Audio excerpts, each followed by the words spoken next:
My head started hurting after my lungs started sort of closing up. The D68 causes respiratory illnesses, and then among them are illnesses that are more serious, that require hospitalization, particularly if they trigger serious asthma attacks. White as a ghost, blue lips, he just passed out, had his eyes rolled back in his head, and I had to call 911. Our pediatric floor is full of patients with pretty severe respiratory distress. The clusters that have been seen in the past and have been reported have been small clusters of maybe, say, 25, 30 patients, and we were seeing that many patients in a day.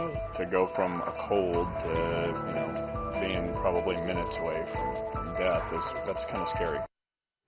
Very scary. And this is the kind of story where parents go on Facebook and share the story, warning their friends about this rare respiratory virus that's hitting hundreds of kids across the country, and hundreds are ending up in a hospital. It's called enterovirus, EVD68. Now, it's been found in at least 10 states, mostly in the Midwest. They've contacted the CDC for assistance in investigating the clusters of the virus. Now, the sickness starts off causing respiratory illness, kind of like the cold, but it's worse some of the other symptoms. And again, it gets serious. Difficulty breathing, rash, fever, wheezing. Joining us to talk about it, we'll get some of your questions out there as well, is emergency room physician Dr. Lee Vinokur.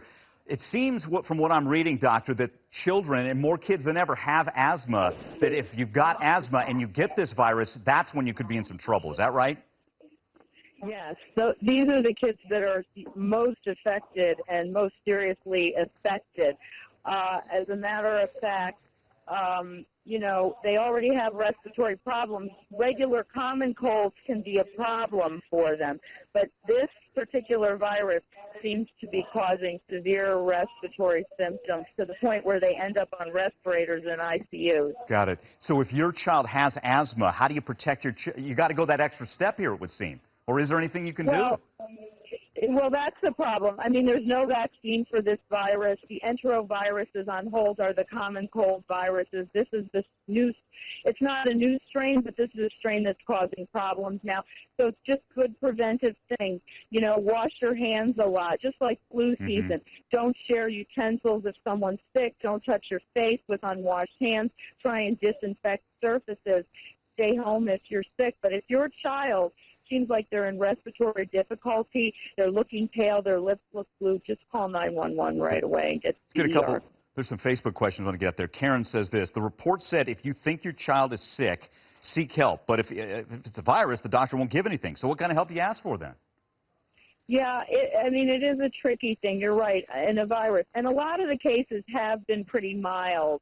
But I guess what they're trying to say and what we're saying is just, if your kid's getting into respiratory difficulty, or perhaps if your child has asthma and there's other kids at the school that have come down with this virus, maybe keep your kid home because they have a much higher risk of complications. Hey, one last one from Sheila on Facebook saying it's not just taking down kids. She's had it for 3 weeks. Seems to be hitting kids, but should adults be worried? Yes. Well, if you're an adult and you have a respiratory condition like asthma, then you should be extra careful. But it seems like most of the cases they're reporting are children with asthma that are ending up in the ICU. But again, it's a type of virus that's spread like the common cold, so you have to take a lot of really good precautions yourself. Got it. Dr. Lee Vinokur, always good to talk to you. And again, great Facebook questions. We'll keep you posted on the virus that's bringing a fright to parents across the country.